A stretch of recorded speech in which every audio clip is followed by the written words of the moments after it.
یہ جو آپ نے اپنی باتوں میں یہ ایک بات کی ہے نا کہ لوگ بولتے نہیں، لوگوں کو پتہ ہے ہوتا ہے بعض باتوں کا، لیکن اس کے باوجود لوگ بات نہیں کرتے یا خلیفے سے پوچھتے نہیں کہ یہ کیوں ہوا، کیسے ہوا۔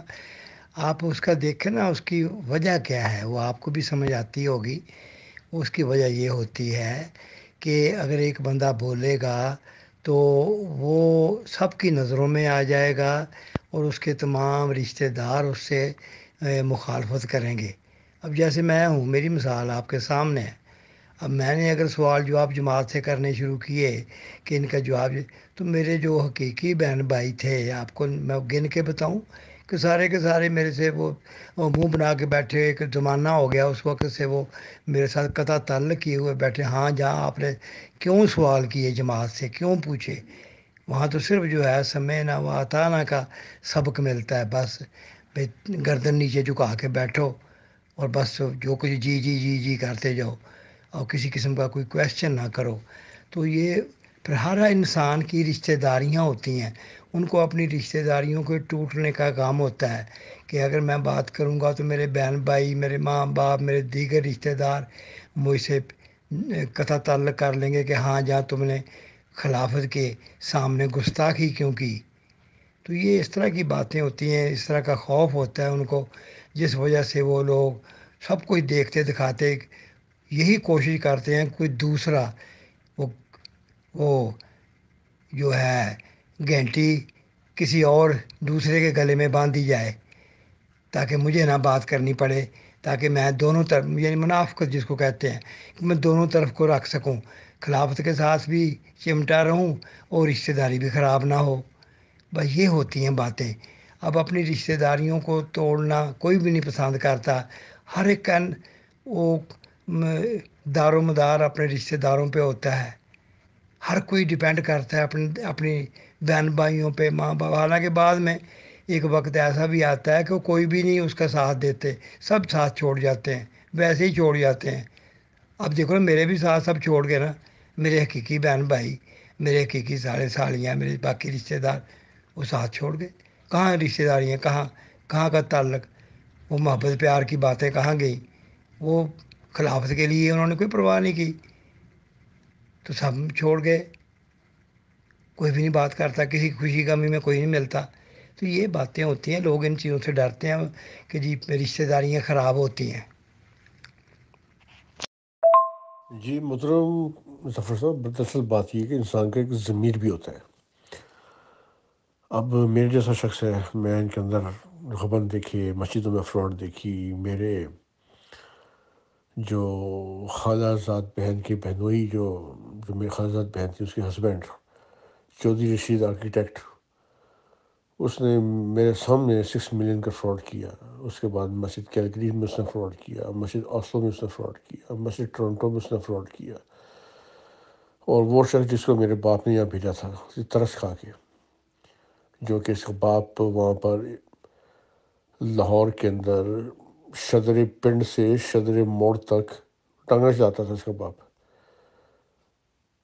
چودھری رشید آرکیٹیکٹ کا باپ جو تھا نا، وہ شدر پنڈ سے لے کے شدر موڑ تک ٹانگا جاتا تھا، اور میرے والد صاحب نے اس کو باہر بھجوایا۔ یہ ان کی اوقات تھی۔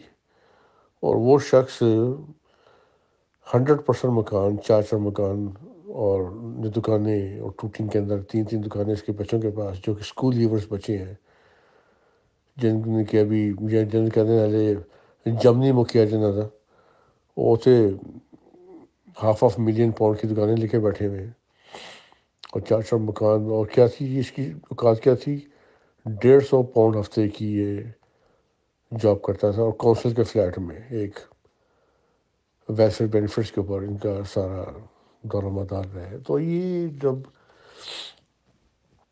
اس قسم کے لوگ جو ہیں وہ لاہور کے اندر گڑی شاپ میں 2 کوٹھیاں بنا کے بیٹھے ہوں اور پلاٹ خریدے ہوں، تو کہاں سے پیسہ آیا سارا؟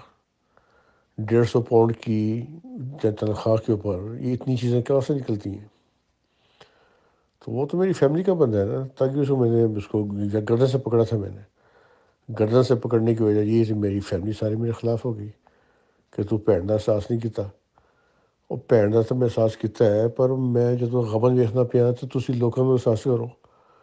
جن لوگوں کی جیبوں میں تم نے ہاتھ مار کے لوٹا ہے لوگوں کو اور ملینز کی اپنی پراپرٹی بنائی ہے، ادھر کوئی نہیں پوچھتا ان کو.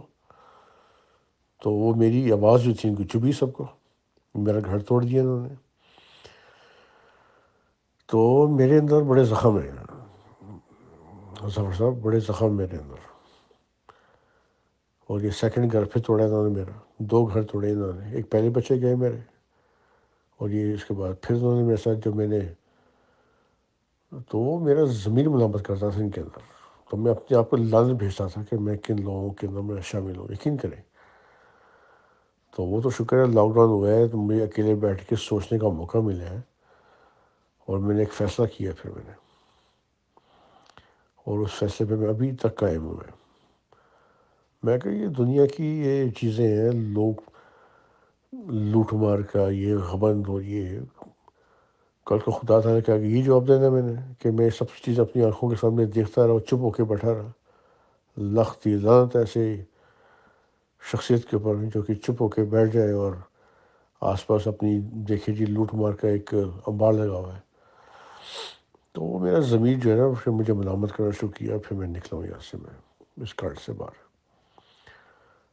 تو باقی جو بیٹھے ہوئے ہیں وہ سارے بے ضمیر ہیں، میں تو یہی کہوں گا کہ اتنا کچھ دیکھنے کے باوجود وہ چپ ہو کے بیٹھے ہوئے سارے. کسی میں ہمت نہیں ہے کوئی تھوڑی سی آواز اٹھائے، اپنی وائس ریز کرے. جب تک اپنی وائس ریز نہیں کریں گے یہ تو لوٹ مار کرتے رہیں گے. یہ لوگ، یہ ٹولہ تو لوٹ مار کرتا رہے گا ساری عمر. ان کا تو کبھی اینڈ نہیں ہونا. ان کا تو کبھی، انہوں نے اپنے اطاعتی غلام، ذہنی غلام بنا کے رکھے ہیں ان لوگوں کو کہ جڑا بولے وہی کنڈا کھولے. تو وہ تو کو پتہ ہے جس نے بولا وہ گیا، وہ اپنے رشتہ داروں سے گیا، اپنے عزیزوں سے گیا، اپنی فیملی سے گیا، اپنی بیوی بچوں سے گیا. تو یہ چکر ہے، انہوں نے سب کو غلام بنا کے رکھا ہوا ہے.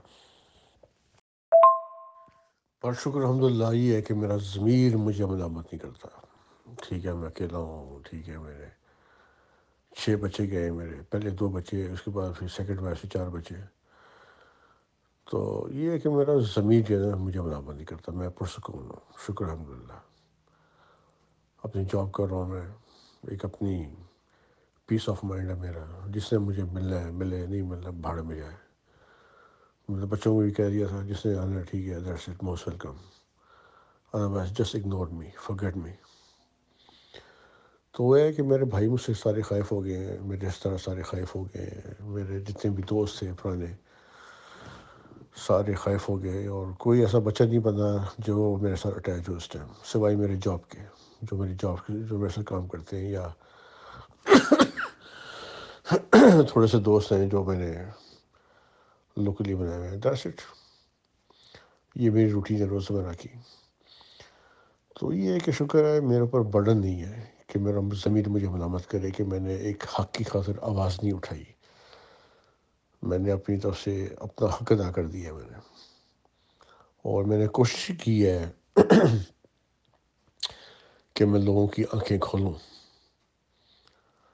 لوگوں کو اس غلامیت سے میں باہر نکالوں، تاکہ ایک وائس ریز ہو اور لوگ جو ہیں اس جماعت کے لیے جو یہ بیٹھے ہوئے ہیں نا کہ رکھڑ پینچ بیٹھے ہوئے ہیں، جو جنہوں نے ہائی جیک کی ہوئی ہے جماعت، ان کو یہ عبرت کا مقام بنا کے ایسی عبرتناک ان کو ایک سزا دیں.